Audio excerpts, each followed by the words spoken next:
నమస్కారం. ఎస్బీఐ న్యూస్కి స్వాగతం. వికారాబాద్ జిల్లా తాండూరు మండలం కరణ్కోట్ గ్రామంలో ఘోరం జరిగిన విషయం తెలిసిందే. తనపై మంత్రాలు చేస్తున్నాడని అనుమానంతో వైండ్ల బాలరాజు అనే వ్యక్తి తన స్నేహితుడైన డప్పు సాయిలుని కత్తితో దాడి చేయడంతో డప్పు సాయిలు అక్కడికక్కడే మృతి చెందాడని తాండూరు ఇన్ఛార్జ్ డీఎస్పీ శ్రీనివాసరావు తెలిపారు. మృతుడి అన్న నర్సింహులు ఫిర్యాదు మేరకు కేసు నమోదు చేసుకొని వైండ్ల బాలరాజును అదుపులోకి తీసుకొని విచారిస్తున్నట్లు ఆయన వెల్లడించారు.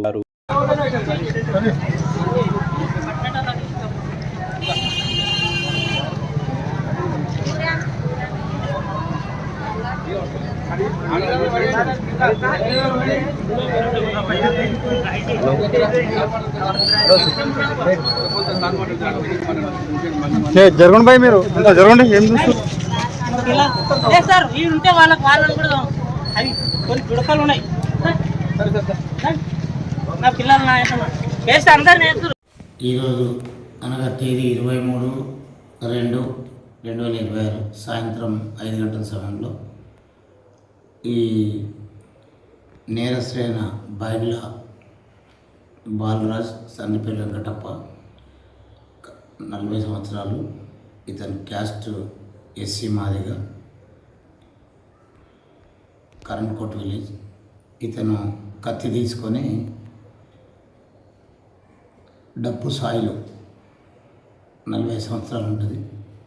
అతను తరచుగా ఈ నేరస్తునికి ఆయన భార్యకు ఆరోగ్యం బాగాలని చెప్పి ఈ డప్పు సాయిలు అనే మృతుడు ఏదో చేతబడేది చేస్తున్న అనుమానంతో అతన్ని, జనరల్గా ఈ మృతుడు ఆటో డ్రైవర్ ఆటో నడుపుకుంటూ ఉంటాడు, ఒక్కడే ఉంటాడు, తన భార్య కూడా లేదు.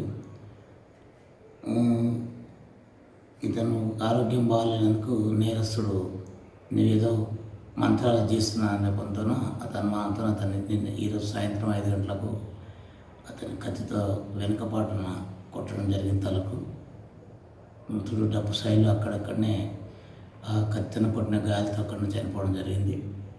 డప్పు సాయిల వల్ల అన్న ఫిర్యాదు మేరకు డప్పు నర్సింహులు ఫిర్యాదు మీద కేసు నమోదు చేసుకొని దర్యాప్తు చేస్తున్నాం. డెడ్ బాడీ పిఎంఈ నిమిత్తం గవర్నమెంట్ హాస్పిటల్ మార్చులో భద్రపరచమైంది. తర్వాత డీటెయిల్స్ చెప్తాం. అది ఇంకా అతని అనుమానం అంతే, పూర్తి ఎంక్వైరీ తెలుస్తుంది. అట్లాంటివి ఏం లేదు, ప్రజలు కూడా నమ్మొద్దు కూడా అట్లాంటివన్నీ. ఎంతో సోఫిస్టికేట్ హాస్పిటల్స్ అవి అన్నీ ఉన్నాయి మనకు. ఏదో అనుమానం అంతే కానీ అట్లాంటి విషయాలు అయితే మా దృష్టికి అయితే రాలేదు. చేతబడి